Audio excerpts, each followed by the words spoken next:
سلام تسلیه درتون سلام آخر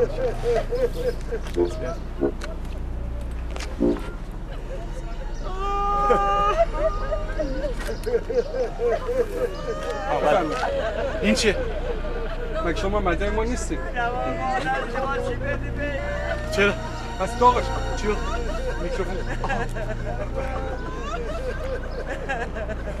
یک دو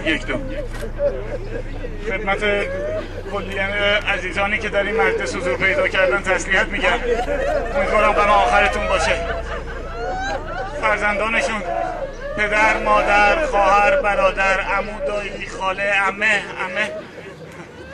تسلیت عرض میکنم.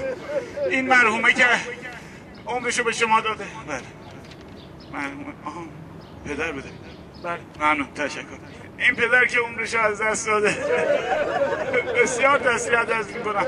داغتون رو تازه میکنم.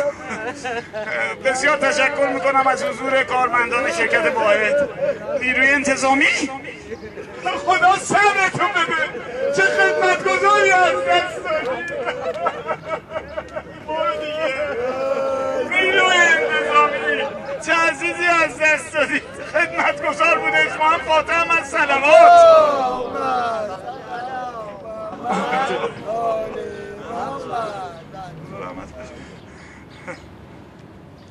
میگه گفتم که پدر رفتی و تدبیر چنین بود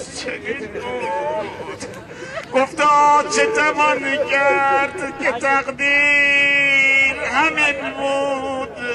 گفتم که نه وقت سفرت بود چنین سفرت بود چنین زود. گفتا که بگو مصلحت حق در این بود تموم شد.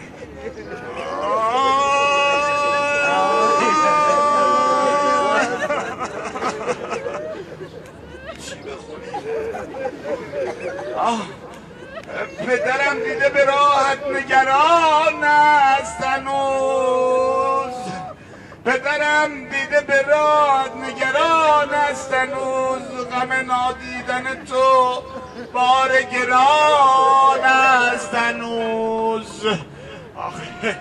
آخه گریه کنید غم از دست دادنش خیلی سنگینه. آنقدر مهر و وفا بر همگان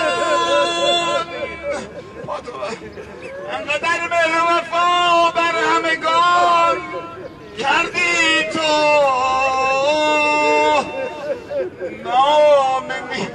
برادرها پاتون رو قبای همسایه نذارید. خوب نیست. اینا محروم شدن بازماندگانی دارن. پاتون یه ذره مرمر بزن. آقا شما تشریف بیار اینجا پیش من. شما داغدارید. کنار من کسی انرژی دیگه.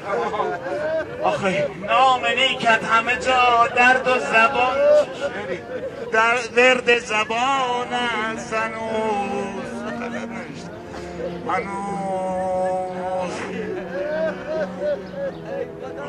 به سلامتی رفت.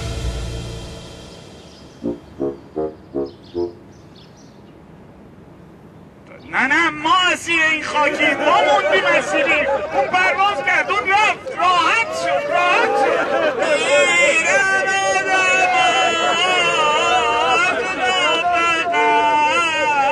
خاطر آشون به جا میمونه. از اونا فقط خاطر هاشون به جا میمونه. این کی؟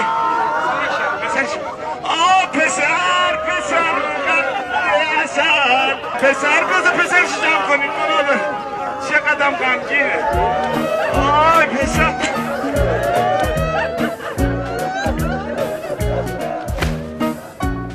زندانی فراری.